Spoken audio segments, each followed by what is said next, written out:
Um Brasil recebe e conversa com Maílson da Nóbrega. Obrigado, Maílson. Prazer é meu, Beto.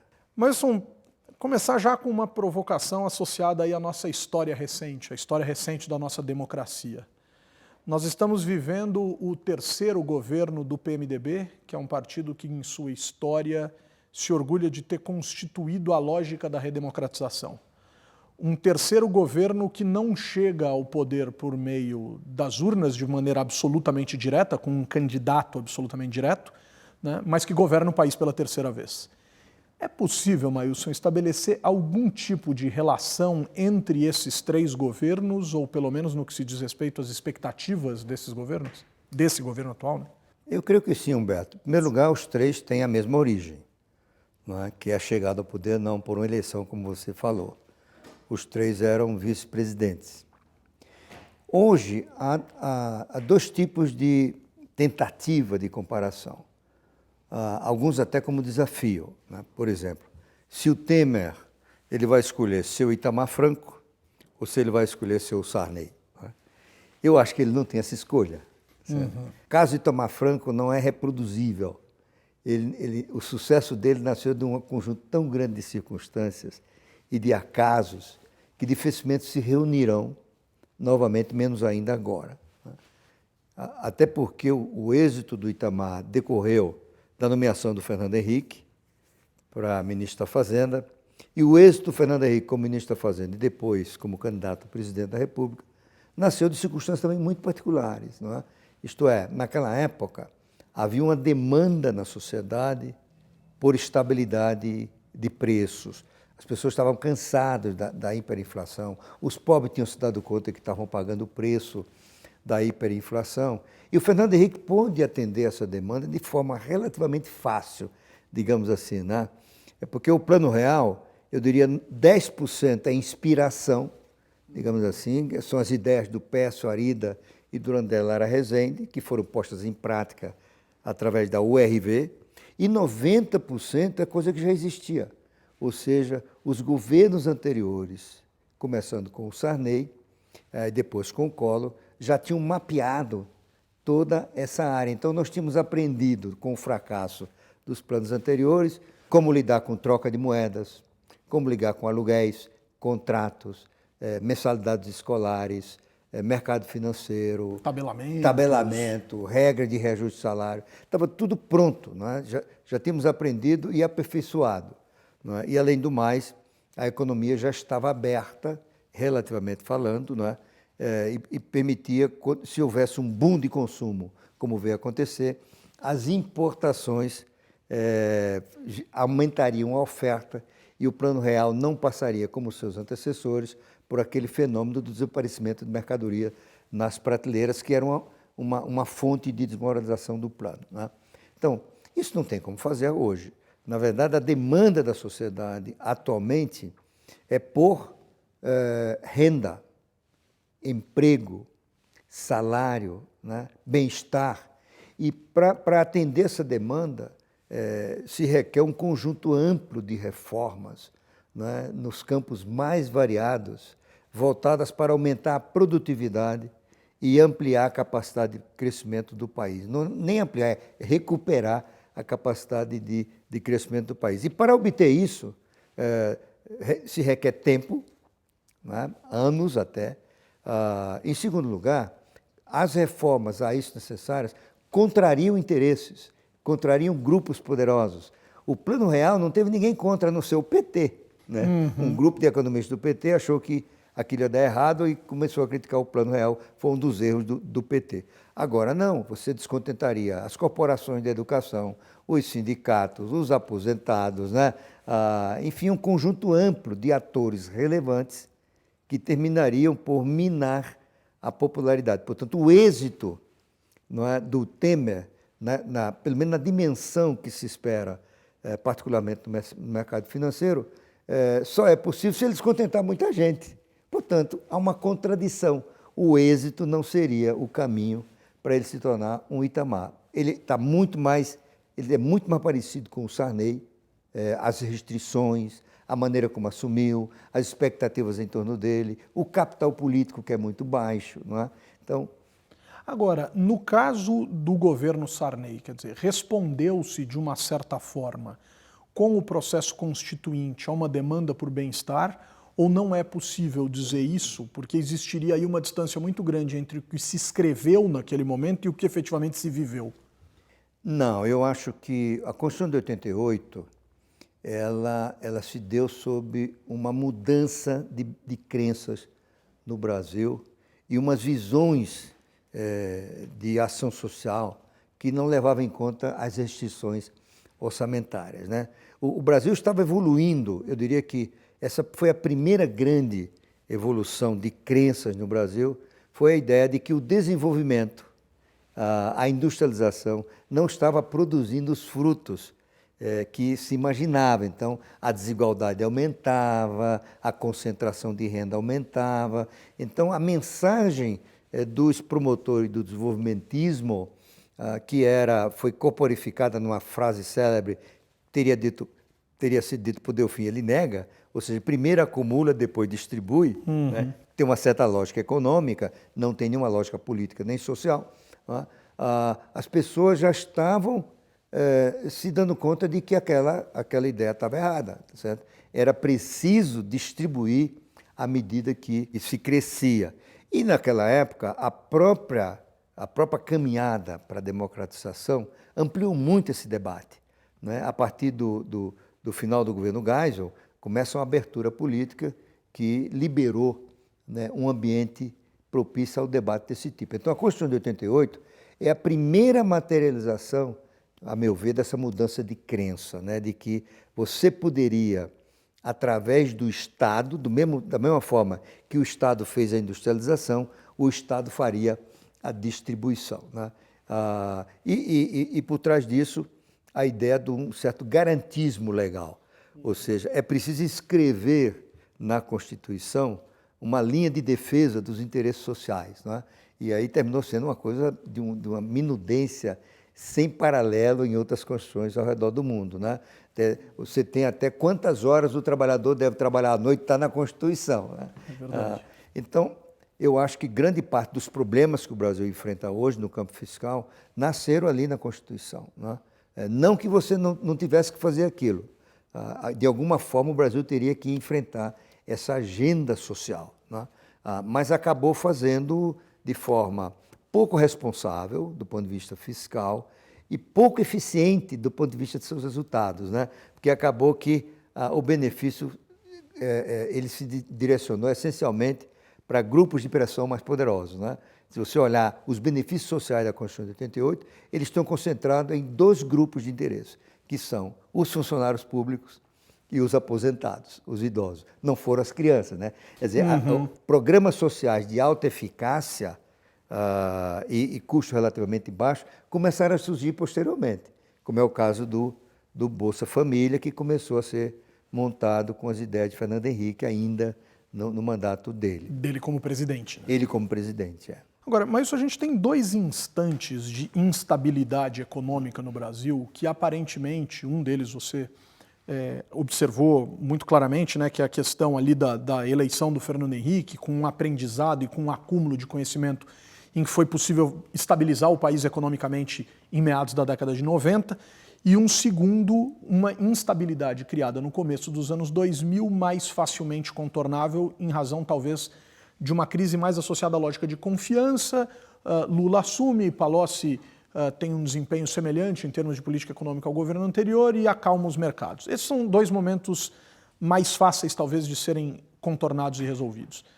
Durante a década de 80, no governo Sarney, a gente teve problemas mais difíceis de serem solucionados e hoje a gente teria um desafio econômico mais expressivo e, a despeito de características distintas daquele vivido na década de 80, semelhante no sentido de ser mais complicado e mais denso e demandar mais tempo para ser resolvido? E o que deve ser feito ou o que pode ser feito nesse instante? Olha, Humberto, eu vejo dois problemas, tá certo? O primeiro tem a ver com o próprio desenvolvimento do país, que é a questão da produtividade.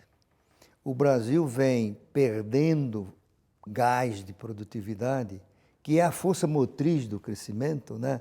Segundo o Paul Krugman, um economista prêmio Nobel da Economia, ele costuma dizer que a produtividade não é tudo na economia, mas no longo prazo é quase tudo, certo?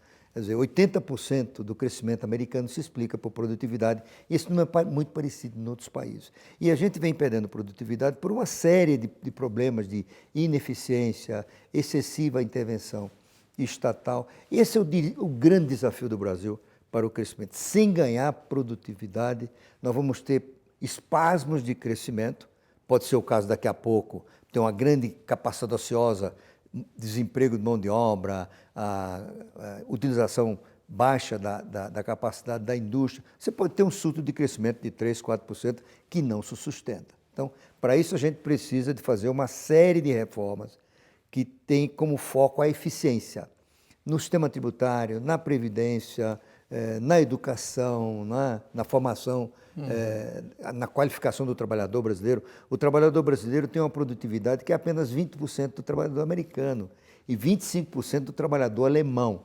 Isto é, em igualdade de condições em termos ambientais, de instrumentos, de máquina, de tudo, um trabalhador americano produz 5 vezes mais do que um brasileiro, né? Então, esse é um ponto. O outro ponto é uma ameaça, né, que já vinha nascendo há mais tempo, de forma lenta, e que se acelerou fortemente no governo Dilma, que é a ameaça da insolvência fiscal. Isto é, os gastos do governo que vinham crescendo, particularmente o governo federal, a um ritmo de 6% acima da inflação, né? Isso em algum momento ia dar errado, né? Mas os grupos de pressão seguravam qualquer discussão em torno disso, e os governos não assumiam muito isso, porque ele estava distante, né? Alguns pensavam, daqui a uma geração isso vai acontecer, eu não estou mais aqui. Muita gente pensava assim, né? Com o desastre da gestão Dilma, esse processo se acelerou. Então, o gasto público no período Dilma cresceu 50% acima da inflação. E, além disso, a Dilma fez uma coisa absolutamente desastrosa, que foi colocar 10% do PIB, né, de recurso do Tesouro no BNDES. E, por isso, a dívida pública e sua relação com o PIB começaram a explodir. Não é? A Dilma, quando assumiu, essa relação dívida pública, PIB, que é o principal indicador de solvência do setor público, era de 51%. Nós estamos hoje caminhando para 67%, 70% este ano. Isso vai continuar aumentando, a tendência é explosiva. O governo Temer provavelmente vai conseguir mudar a velocidade desse avanço, mas em algum momento nós vamos passar de 80%, chegar perto de 90%, que é um número que pode detonar uma crise de confiança. E nesse caso, qual seria a ameaça? É o Brasil enfrentar uma insolvência fiscal, coisa que a gente nunca teve no país, nem mesmo no Império, nem mesmo no período Vargas ou da Primeira República, não é? E sem instrumento. Isso cria o que os economistas chamam de dominância fiscal, em que a política monetária, isto é, o Banco Central, perde a capacidade de agir para estabilizar a economia. A economia passa a funcionar pelo desequilíbrio fiscal, e isso tende a produzir um processo grave, muito sério, de inflação. Nós voltaríamos a ter inflação galopante, isso ameaçaria o futuro do país. Não é? Eu acho que esses dois desafios não é para amanhã, né? E eles são capazes de ser enfrentados, sobretudo se um ganho expressivo de confiança no governo Temer, com as primeiras reformas que as pessoas estão esperando, ele está achando que vai fazer, não é? Você começar a comprar uma ideia de que nós estamos caminhando para um ponto de ruptura, né, da insolvência, mas até lá as coisas vão funcionar de modo a contornar ou evitar esse buraco, não é? E aí teria que comprar a ideia de que, primeiro, o que está sendo feito agora é capaz de desacelerar essa velocidade, e segundo, você começa a ter expectativa que em 2018 elege-se um presidente da República que tende a dar continuidade a esse processo que lá por volta de 2022 2023, digamos assim. O número varia muito dependendo das preferências do analista. Qual é o cenário que ele usa para o crescimento da economia, para a arrecadação. Mas é por isso, as pessoas estão variando entre 22, 23, alguns acham que vai até 25. Nesse momento, essa relação se estabilizaria e começaria a declinar. E o Brasil teria passado essa fogueira. Esses são os dois grandes desafios hoje. Ou seja, nós temos no mínimo um mandato e meio, digamos assim, presidencial. Nós temos esse mandato que termina em 2018. Nós temos mais um mandato inteiro para começar a pensar numa tentativa de reequilíbrio no campo fiscal. Isso mesmo. Nós teríamos maturidade para enfrentar esse debate do ponto de vista da opinião pública, do ponto de vista do cidadão comum, do ponto de vista político, partidário, ideológico. Você acredita nessa possibilidade, Maílson? Eu acredito que sim. Pelo menos, se você considerar que o processo institucional ele evolui e se consolida a partir de crenças, né? E tem uma crença já consolidada no Brasil, além daquela que a gente comentou há pouco, que é a crença de que o bom para a sociedade, para o pobre, para o rico, para qualquer um, é um país sem inflação ou com inflação baixa, né? O desafio é da liderança política procurar associar as reformas necessárias a esse objetivo de preservar a estabilidade. Esse é o desafio da liderança política hoje no Brasil. Não é uma tarefa impossível, embora difícil, porque as corporações olharão seus próprios interesses, né? Então, a Corporação da Educação é uma das corporações mais poderosas do Brasil, em termos de sindicato, de grupos de pressão, né? Eles estão começando a vender a ideia de que o ajuste fiscal é uma maneira de sucatear a educação, né? Que o Brasil precisa gastar em educação, né? Não há nada que prove que uma boa educação deriva de mais dinheiro, certo? Quer dizer, você pode ter a melhor educação, qualidade muito superior, com os mesmos recursos. E o que o governo está propondo não é reduzir os gastos com a educação, é parar uma tendência insustentável, não é? De pôr um fim, em algum momento, a essa visão primitiva do ponto de vista institucional, não vou dizer primitiva, atrasada, né? De que você pode vincular a receita à despesa. Isso nenhum país relevante faz, né? Porque uma das funções mais nobres do parlamento é aprovar o orçamento. Perfeito. Aliás, a democracia começa a nascer lá na Magna Carta inglesa por questões associadas às finanças públicas, ou seja, a rebelião dos nobres, dos barões, do clero daquela época contra o rei João Sem Terra, para caçar-lhe o poder de tributar e, mais tarde, caçar-lhe também o poder de gastar a seu talento. Portanto, por exemplo, a Inglaterra, que é o berço disso aí, uma coisa que eu observei quando eu morava lá, a cerimônia que cerca a entrega do orçamento, a proposta orçamentária anual, não é? O ministro da Fazenda, ele sai de sua residência na Downing Street, ele caminha até o parlamento, uma coisa bem simbólica, seguido de repórteres, cinegrafistas. Carregando mesmo a peça, e ele entrega o orçamento, né? Não sei se ainda é assim hoje, mas quando eu estava lá era. E isso detona um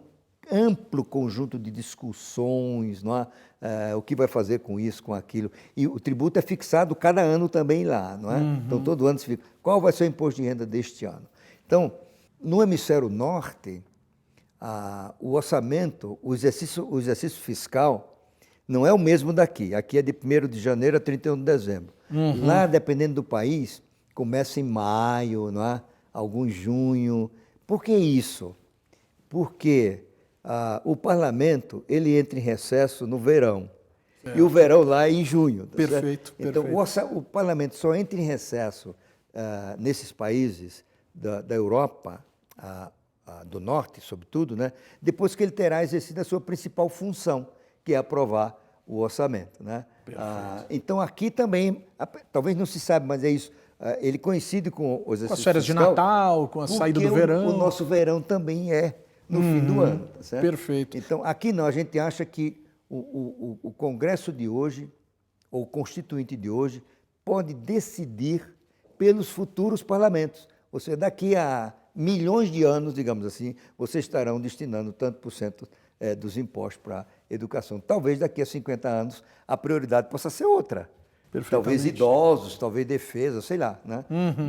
Mas você caça a principal função de um parlamentar, que é participar da decisão do orçamento. Do elemento conjuntural, né? Daquela Exatamente. capacidade de avaliar as Isso demandas mesmo. do país. Isso mesmo. Mas deixa eu aproveitar essa sua observação acerca do parlamento, da função do parlamento, e fazer um paralelo aqui com o nosso ano olímpico no Brasil. Pensar num salto triplo. O corredor toma distância, corre e dá 3 saltos. Então eu vou chamar aqui de salto triplo os 3 saltos do governo Temer.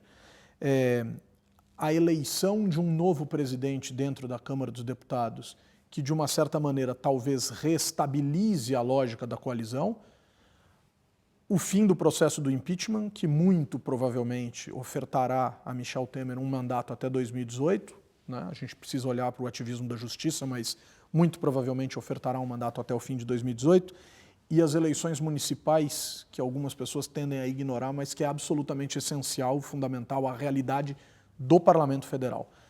Dados esses 3 saltos, se bem dados, a gente consegue pensar em reformas de longo prazo, quer dizer, num salto efetivo à distância, ou é possível pensar em algo antes disso? Não, eu acho que o desafio é pensar em reformas, certo? A questão é, o governo Temer tem capacidade de articulação, capital político, para conseguir as reformas, porque todas elas mexem com interesses poderosíssimos. Por exemplo, uma reforma tributária digna deste nome teria que caçar o poder dos governadores de alterar o ICMS, que é mais ou menos o que o governo indiano está fazendo agora, certo? Ou seja, o IVA ele só funciona se ele for uniforme, harmonizado. Dos 28 países da União Europeia, nenhum deles tem poder de alterar o imposto de consumo, o IVA, né? O imposto de valor agregado. Né? Que é aquele que vai na nota. Aquele que vai na nota. Eu não vejo o presidente Temer com capital político para ter dos governadores a renúncia, né, do que eles enxergam como autonomia, né? O poder de conceder incentivos. É uma visão equivocada de autonomia, mas ela é muito prevalecente no Brasil. Por outro lado, ele terá que acabar a vinculação de recursos para a educação. Não creio que ele tenha capital político para isso. Eu acho que o presidente Temer tem, eu diria, 3 campos de ação, a meu ver. Né? O primeiro é aprovar esse limite de gastos que está proposto já para o Congresso. Aí não tem, a rigor, não tem ninguém contra. Não é? Ninguém, é um modo de dizer. As resistências são muito limitadas e tem um apoio grande. Eu acho que eles vão aprovar isso. A segunda é aprovar uma idade mínima para a aposentadoria. Eu acho que tem um razoável consenso em torno disso, a não ser pequenos grupos parlamentares, não é, que vivem... Tirando alguns, né? Militares, alguns agentes aí. Mas você tem alguns parlamentares no Congresso que extraem seus votos de uma comunidade de aposentados. Então, até para a sobrevivência, ele vai votar contra. Né? A dúvida da reforma da Previdência não é quanto ao limite de idade, é quanto à transição. Né? Em quantos anos isso vai entrar em vigor? Para quem vai afetar primeiro? Por exemplo, existe uma tese, que é a tese que eu chamo a tese do Paulinho da Força, que é a tese de uma transição de 40 anos. Né? Até lá quebrou todo mundo. Certo? Então, segundo o Paulinho... E ele não está mais aí, né? E ele não está mais aí. Só pode ser afetado quem ainda não entrou no mercado de trabalho. Eu acho que alguém antes dele dirá, quem não nasceu ainda também pode, né? Pode ser. Porque se você já nasceu, adquiriu o direito. Né? Eu diria que existe um campo grande para fazer reformas que não atingem grupos de interesse. São reformas de baixa resistência e de alto efeito. Né? Eu me concentraria nisso. Por exemplo, infraestrutura. Já tem um programa, já tem uma equipe, já tem projeto, tem dinheiro, tem apetite, concentra nisso aí. Não adianta o Temer, ele tem que avaliar seu capital político. Como o mercado financeiro está me pressionando, eu vou mandar a brasa, vou fazer uma reforma política, não é? Eu vou criar o voto distrital, até porque ele não acredita em voto distrital, o dele é o distritão, né? Eu vou fazer uma reforma tributária, trabalhista, previdenciária, aí ele morre na praia. Porque isso ele vai pôr em prática no sistema político em que ele atua a velha teoria do congestionamento. Por que tem congestionamento em São Paulo? Porque vai muito carro ao mesmo tempo, né? Então, se vai muito carro ao mesmo tempo, muita reforma ao mesmo tempo, você paralisa o processo, né? Então, ele fará bem, e eu acho que provavelmente ele vai pensar nisso, até porque ele é da estirpe política, do mínimo de atrito, de atrito, de conflito, tá certo? Então, e alguém lá da área política dele vai dizer, olha, esquece esse negócio de desvinculação da educação, esquece reforma. Reforma política, o que é possível fazer? Em reforma política, você pode fazer o que se chama a teoria do mingau, né? Você conhece, né? O que está frio, você vai comendo, né? Então, por exemplo, eu acho que hoje a teoria do mingau, no caso da reforma política, permite que você ataque duas questões que são fundamentais neste momento para melhorar a eficiência do sistema, que são a cláusula de barreira, não é? E a proibição de coligações em eleições proporcionais. Eu acho que é um razoável consenso de que é possível aprovar isso. A gente não está mirando no que está vendo e acertando o que não está vendo no sentido da cláusula de barreira? Quer dizer, a justificativa é reduzir o número de partidos para melhorar a governabilidade. Mas também não é o fato de que, a partir disso, menos partidos acessariam o fundo partidário em tempos de recursos minguados? Quer dizer, não é até uma forma de os partidos, alegando A, levarem X? Acho essa coisa belíssima, tá certo? Brilhante. Eu acho que é isso. Você tem um incentivo financeiro inequívoco, tá certo? Porque se você tira um monte de gente que tem um mínimo, porque tem um mínimo, né? Você aumenta o disponível para os que ficam. E esses mananicos, eles não têm capacidade de veto, a meu ver, tá certo? A maioria que vai apoiar a cláusula de barreira é de gente que vai se beneficiar dela. E a minoria que vai ser contra, talvez aqui acolá o PSOL, né? O PSOL pode ser contra. Eu acho, portanto, eu acho chance de aprovar. Mas não fica pensando numa coisa mais ampla de parlamentarismo, né? Vamos implantar o parlamentarismo. Zero de chance, a meu ver. Também acho muito pouco provável. Novamente, Humberto, você tem que escolher os caminhos que têm menor resistência, menor atrito e que são os mais eficazes para alcançar o teu objetivo, tá certo? O ótimo é inimigo do bom. O ótimo é inimigo do bom. Economista, trabalhou no Banco do Brasil, se destacou no Ministério da Fazenda, economista do ano escolhido pela Ordem dos Economistas do Brasil em 2013. Brasil teve a honra de conversar com o Maílson da Nóbrega. Maílson, muito obrigado. Humberto, muito obrigado pelo convite, foi um prazer. Muito bom.